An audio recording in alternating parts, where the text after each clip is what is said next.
මුරුත්තෙට්ටුවේ හාමුදුරුවෝ තමයි මේ නර්ස්ලගේ සංගමයේ සභාපති. හැබැයි කවුරුහරි කිව්වනම් ඉතින් එයා නර්ස්ගේ ඇඳුම ඇඳන් නෑනේ කියලා. විජිත හේරත් අමාත්‍යතුමාගේ මීටින් එකේ ගැහැණු නර්ස්ලා තමයි ඇවිල්ලා මේක ඇහුවේ. කොරෝනා කාලේ මූණ වහලා, ඔළුව වහලා, ඇඟ වහලා හිජාබ් එක නෙමෙයි, නිකාබ් එක නෙමෙයි, බුර්කා එකෙන් උත් එහා ඇඳගෙන අද සෑහෙන කතා බහ වෙන කාරණාව තමයි නර්ස්ලගේ යුනිෆෝම් එක. මුස්ලිම් හෙදියන්ට හිජාබය පැළඳීමට හැකිනම් බෞද්ධ හෙදියන්ට ළමාසාරියෙන් සැරසීමට අවසර ලබා දිය යුතුයි. මෙහෙම කියන්නේ බෙංගමුවේ නාලක හිමියන්. ඇයි ඒක මෙච්චර දවස් ප්‍රශ්නයක් වුණ නැත්තේ? මුස්ලිම් අය ඒ අයට මාවේනික හිජාබ්, නිකාබ් එහෙම නැත්නම් බුර්කා එකත් එක්ක මොකක් හරි මේ සෙල්ලමක් මේ ඉල්ලන්නේ. වීඩියෝ එක ඉවර වෙනකම්ම බලන්න. බලලා ඊට පස්සේ ඔයගේ කමෙන්ට්ස් ටික දාන්න. මෙන්න මේක ප්‍රශ්නයක් නොතිබෙන්න හේතුව තමයි ඩොක්ටර්ස්ලට හරියාකාරයෙන්ම යුනිෆෝම් එකක් නැහැ. ටීචර්ස්ලට යුනිෆෝම් එකක් නැහැ. ලෝයර්ස්ලට යුනිෆෝම් එකක් නැහැ. ඒ කැමති විදිහකට ඒක හදාගෙන යන්න පුළුවන් ප්‍රශ්නයක් නැහැ. හැබැයි නර්ස්ලට ආවේනික හරි යුනිෆෝම් එකක් තියෙනවා. අපි මේක ඉතා කියන්නේ දීර්ඝසේ සාකච්ඡා කරමු.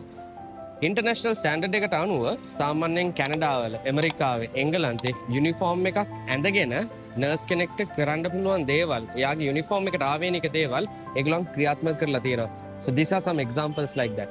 ඒ වගේම අපි තව රටවල් වල ගත්තොත් යුනිෆෝම් කියන එක it's a very broad thing.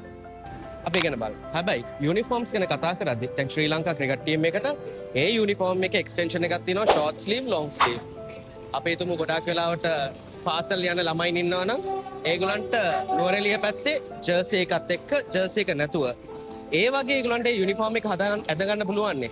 ඒ වගේම ඉන්දියාවේ සීක් අය ටර්බන් එක අඳින කට්ටිය සමහර වෙලාවට ඒගොල්ලන් පොලිසියේ වැඩ කරනවා නම් ඒගොල්ලන් කැප් එකක් අඳින්න ඕනේ නැහැ. ඒගොල්ලන් බයික් එකක යනවා නම් හෙල්මට් එකක් අඳින්න ඕනේ නැහැ. ඒ ආවේනික දේවල් ඒ විදිහට හදලා තියෙනවා. මේ දේවල් උත් අරගෙන බලද්දී කවුද මේකට ඇත්තටම විරුද්ධ පාවල තියෙන්නේ? මේකට ඥානසාරු හාමුදුරුවෝ කියනවා පංජාබ් ඇඳුම මෙන්න මේ විදිහට ඇවිල්ලා ඒ අයට ඒක අඳින්න දෙන්න ඕනේ කියලා. හැබැයි අපේ මුරුත්තෙට්ටුවේ හාමුදුරුවෝ නම් කියන්නේ නෑ ඒ ඇඳුම දෙන්න එපා කියලා. හැබැයි මෙතන පොඩි අවුලක් තියෙනවානේ.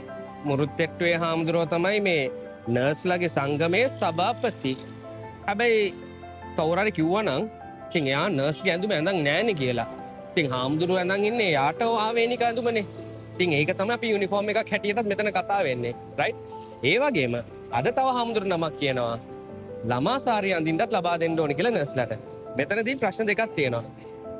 නර්ස්ලගේ ඇඳුම මෙහෙම ඕනේ කියලා ඇහුවේ පිරිමි අයද ගැහැණු කට්ටියද? ඇත්තටම මේ මීටින් එකේ විජිත හේරත් අමාත්‍යතුමාගේ මීටින් එකේ ගැහැණු නර්ස්ලා තමයි ඇවිල්ලා මේක ඇහුවේ. මොකද ඒගොල්ලන්ට ගවර්න්මන්ට් එකේ ඒගොල්ලන්ගේ රාජ්‍ය සේවය ඒ විදිහට කරන්න ඕනේ කියලා. ඒ වගේ මන්නම් කියන්නේ නර්ස්ලා ඉල්ලනවා නම් ළමා සාරිය අඳින්න ඕනේ කියලා එනම් ප්‍රශ්නයක් නැහැ. හැබැයි නර්ස්ලා වෙනුවෙන් තව පිරිමි එක්කෙනෙක්ව හාමුදුරුවෝ නමක් අහනවා නම් එනම් මං හිතන්නේ ඒක හරියන්නේ නැහැ කියලා. ඉතින් මොකක්ද අපි මේකට කරන්න යන්නේ? මේකට සොලියුෂන්ස් දෙකක් තියෙනවා. එකක් තමයි මේ නීතිය වෙනස් කරන්න එපා. නීතිය වෙනස් වුනේ නැත්නම් මොකද්ද වෙන්නේ? නර්සස්ලත් එක්ක ඒ වෘත්තියට අදාළව යන මුස්ලිම් ගෑනු කට්ටිය යන්නේ නැහැ. එහෙනම් තියෙන විදිහට තියන්න ප්‍රශ්නයක් නැහැ. හැබැයි නිකන් හරි මූණ වහන්න විතරක් දුන්නා නම් අපි මොකක්ද ඒකෙන් අපිට කරගන්න පුළුවන්? අපිට මෙන්න මේ ඉන්ක්ලූසිව් සොසයිටි එක හදාගන්න පුළුවන්. ඒ කියන්නේ ඒ කට්ටියට ආවේනික විදියට යුනිෆෝම් එක පොඩි වෙනසක් කරලා මෙන්න මේ වෙනසත් එක්ක ඒගොල්ලන්ට ඒගොල්ලන්ගේ රාජකාරිය කරන්න පුළුවන්. හැබැයි අවසාන වශයෙන් මට මේකයි කියන්න තියෙන්නේ. ගොඩාක් අයට ඔලුව වහන එක ප්‍රශ්නයක් වුණාට අපි පොඩ්ඩක් අවුරුදු 5කට කලින් ආපු කොරෝනා කාලේ ගැන පොඩ්ඩක් හිතමුද? කොරෝනා කාලේ මූණ වහලා, ඔළුව වහලා, ඇඟ වහලා, හිජාබ් එක නෙමෙයි, නිකාබ් එක නෙමෙයි, බුර්කා එකෙන් උත් එහා ඇඳගෙන ඩොක්ටර්ස්ලා, නර්ස්ලා, සර්ජන්ලා, රයිට් ඒ හැම එක්කෙනෙක්ම හිටියානේ. මේ වෙලාවේ ප්‍රශ්නයක් වුණේ නෑ නේද? හැබැයි ඇයි අපි දැන් මේ ප්‍රශ්නේ ඇති කරන්නේ කියලා කල්පනා කරගන්නකෝ.